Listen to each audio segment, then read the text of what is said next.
आर्यन दिल्ली का एक software engineer था।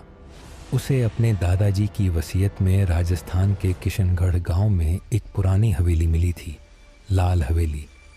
लोग कहते थे कि वह हवेली मनहूस है, लेकिन आर्यन इन सब बातों को अंधविश्वास मानता था। उसका प्लान था कि हवेली को हेरिटेज होटल में बदल दिया जाए। जब आर्यन अपनी कार से किशनगढ़ पहुंचा, तब शाम ढल रही थी। पूरा गांव शांत था, जैसे कि वहां कोई रहता ही न हो। लाल हवेली गांव के आखिरी छोर पर एक पहाड़ी के ऊपर खड़ी ही थी। लाल पत्थरों से बनी वह विशाल इमारत अंधेरे में किसी सोए हुए राक्षस जैसी लग रही थी। हवेली के गेट पर एक बूढ़ा चौकीदार खड़ा था, जिसका नाम रामू काका था। उसके चेहरे पर झुर्रियां थीं और हाथ में एक पुरानी लालटेन। स्वागत है छोटे मालिक, रामू काका ने भारी आवाज में कहा। लेकिन मेरी मानिए तो रात यहाँ मत रुकिए, गांव की धर्मशाला में सो जाइए। आर्यन हंसा। अरे काका, मैं इन भूतों से नहीं डरता, तुम बस मेरा सामान अंदर रखवा दो।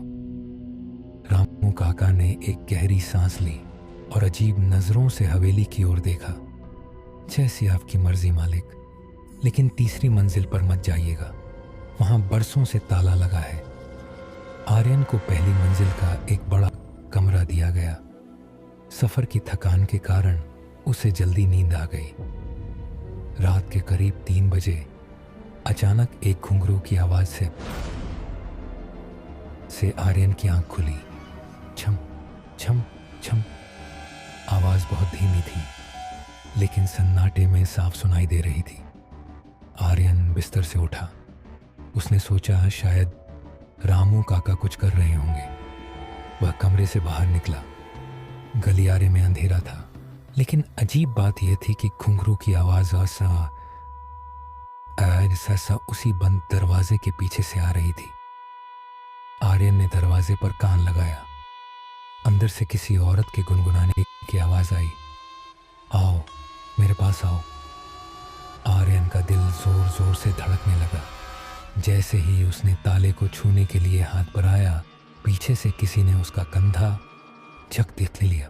मालिक, आर्यन चीखते चीखते बचा। वह रामू काका थे। मैंने मना किया था ना ऊपर आने को, चलिए नीचे। रामू काका की आंखों में भयानक डर था। अगली सुबह आर्यन ने रामू काका से कड़ाई से पूछताछ की। काका, कल रात उस कमरे में कौन था? मुझे सच बताओ। रामू काका ने कांपते हुए बताया। मालिक, 50 साल पहले यह हवेली एक नर्तकी चंद्रमुखी की थी। आपके परदादा उससे बहुत प्यार करते थे, लेकिन परिवार की इज्जत के खातिर उन्होंने उसे धोखा दिया और उसी कमरे में कैद कर दिया। चंद्रमुखी ने भूख प्यास से तड़पकर वहीं दम तोड़ दिया। मरते वक्त उसने कसम खाई थी कि इस हवेली का हर मर्द दर्दनाक मौत मरेगा। आर्यन चुप हो गया, लेकिन उसके अंदर का तर्क अब भी इसे मानने को तैयार नहीं था। उसने सोचा कि रामू काका शायद कोई कहानी बना रहे हैं ताकि वह हवेली न बेचे। उस रात आर्यन ने ठान लिया कि वह इस रहस्य का पर्दाफाश करके रहेगा। उसने एक हथौड़ा लिया और चुपके से तीसरी मंजिल पर गया। घुंघरू की आवाज फिर गूंज रही थी। छम छम। आर्यन ने पूरी ताकत से ताले पर वार किया। 1 2 3 और ताला टूट गया। जैसे ही उसने भारी दरवाजा धक्का देकर खोला, अंदर से सड़े हुए मांस की बदबू का एक भपका आया। कमरे में चारों तरफ धूल थी, लेकिन कमरे के बीचों बीच एक झूमर जल रहा था और उसके नीचे एक औरत बैठी थी। उसकी पीठ आर्यन की तरफ थी। वह अपने लंबे बाल संवार रही थी। कौन हो तुम? आर्यन ने चिल्लाकर पूछा। औरत रुकी। उसने धीरे धीरे अपनी गर्दन मोड़ी। उसका चेहरा इंसानी नहीं था। उसकी आंखें अंगारों जैसी लाल थीं, चेहरा जला हुआ था और मुंह से खून टपक रहा था। वह भयानक हंसी। मैंने कहा था ना तुम आओगे। आर्यन के पैर जम गए। वह भागना चाहता था, लेकिन उसका शरीर हिल नहीं रहा था। चुड़ैल धीरे धीरे उसकी तरफ बढ़ी। उसके पैर उल्टे थे। उसने अपना लंबा सड़ा हुआ हाथ आर्यन के गले की तरफ बढ़ाया। तभी नीचे से आवाज आई, जय बजरंग बली। रामू काका हाथ में एक जलती हुई मशाल और हनुमान चालीसा लेकर ऊपर दौड़ते हुए आए। भागो मालिक, भागो यहाँ से। रामू काका ने मशाल को उस चुड़ैल की तरफ फेंक दिया। आग लगते ही वह चुड़ैल चीखने लगी। उसकी आवाज़ इतनी तेज थी कि हवेली के शीशे टूटने लगे। उस अफरातफरी का फ़ायदा उठाकर आर्यन नीचे भागा।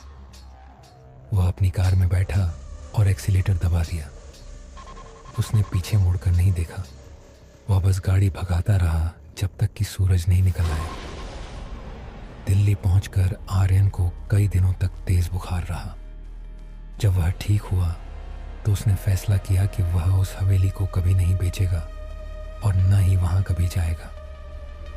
उसने गांव के सरपंच को फ़ोन किया ताकि रामू काका का शुक्रिया अदा कर सके और उनके लिए पैसे भिजवा सके। हेलो सरपंच जी, मैं आर्यन बोल रहा हूँ। मुझे रामू काका से बात करनी है जो मेरी हवेली की देखरेख करते हैं।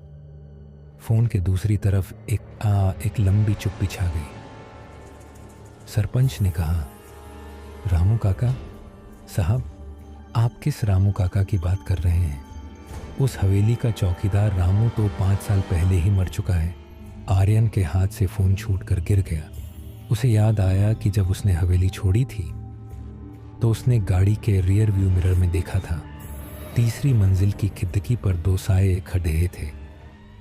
एक वह चुड़ैल और दूसरा रामू काका जो हाथ हिलाकर उसे विदा कर रहे थे।